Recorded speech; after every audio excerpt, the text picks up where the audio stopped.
Pemerintah telah mengumumkan penaikan harga BBM bersubsidi belum lama ini.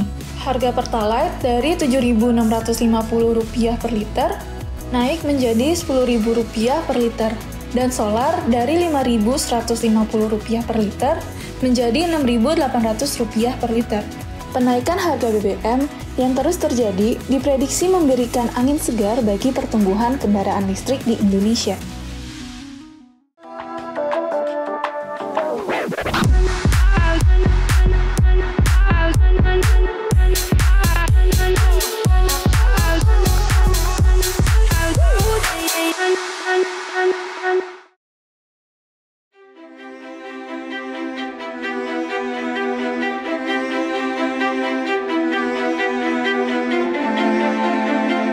Saat ini, Indonesia dihadapkan pada transisi penggunaan energi, dari energi fosil ke energi bersih dan dapat diperbaharui.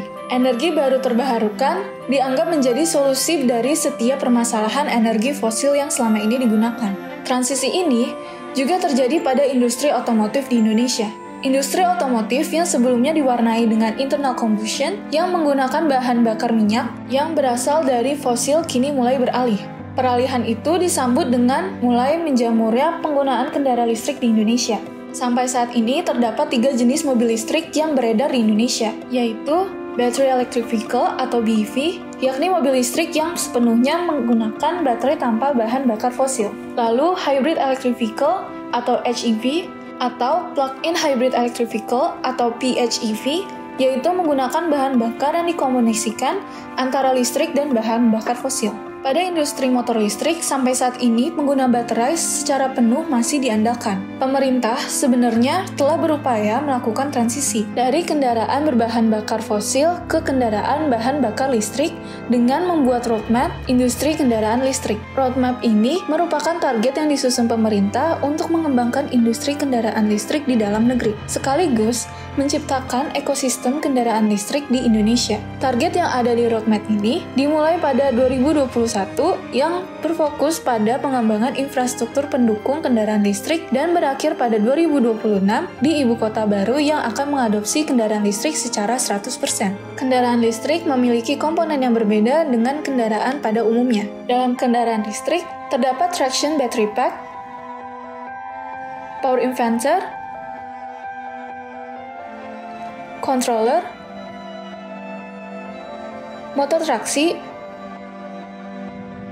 dan charger port. Komponen tersebut menjadi komponen utama dalam kendaraan yang menggunakan baterai sebagai energi utama. Menurut data Astra Credit Company, penjualan mobil listrik sampai 2021 masih diwarnai penjualan mobil hybrid yang mencapai 2.473 unit, disusul dengan EV atau pengguna baterai secara penuh yang mencapai 283 unit, dan PHP mencapai 35 unit. Menariknya, berbagai kendaraan listrik tersebut terus mengalami pertumbuhan penjualan setiap tahunnya. Sementara itu, menurut data Gaikindo, pada semester 1 2022, terdapat 9 merek kendaraan yang merajai penjualan mobil listrik di Indonesia. Pada tipe EV atau Full Electric, Hyundai berhasil merebut pasar dengan penjualan terbanyak, yaitu tipe Ioniq 5 dengan 395 unit.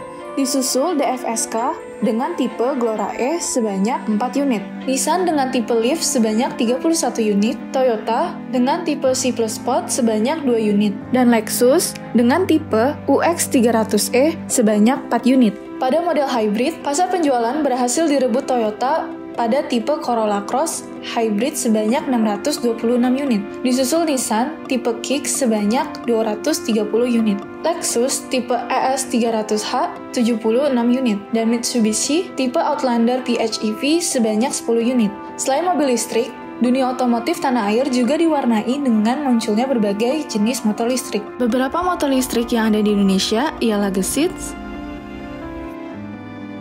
VRQ1, dan Alpha One. Kendaraan motor listrik ini tidak bisa diremehkan karena penggunaan motor sampai saat ini menjadi pengguna kendaraan terbanyak di Indonesia. Kehadiran industri kendaraan listrik, selain mewarnai industri otomotif, dianggap dapat memberikan solusi bagi permasalahan dunia otomotif di Indonesia. Permasalahan seperti penggunaan bahan bakar fosil dan emisi gas buang yang dianggap berbahaya dapat dikurangi dengan hadirnya kendaraan listrik. Namun, hal ini harus dibarengi dengan pengembangan ekosistem kendaraan listrik yang merata di seluruh wilayah Indonesia. Hal tersebut merupakan upaya yang harus segera dilakukan pemerintah apabila pemerintah benar-benar serius mengembangkan industri kendaraan listrik di Indonesia. Upaya itu juga harus dilakukan agar nantinya kendaraan listrik dapat menggantikan kendaraan berbahan bakar fosil yang masih merajai industri otomotif di Indonesia saat ini.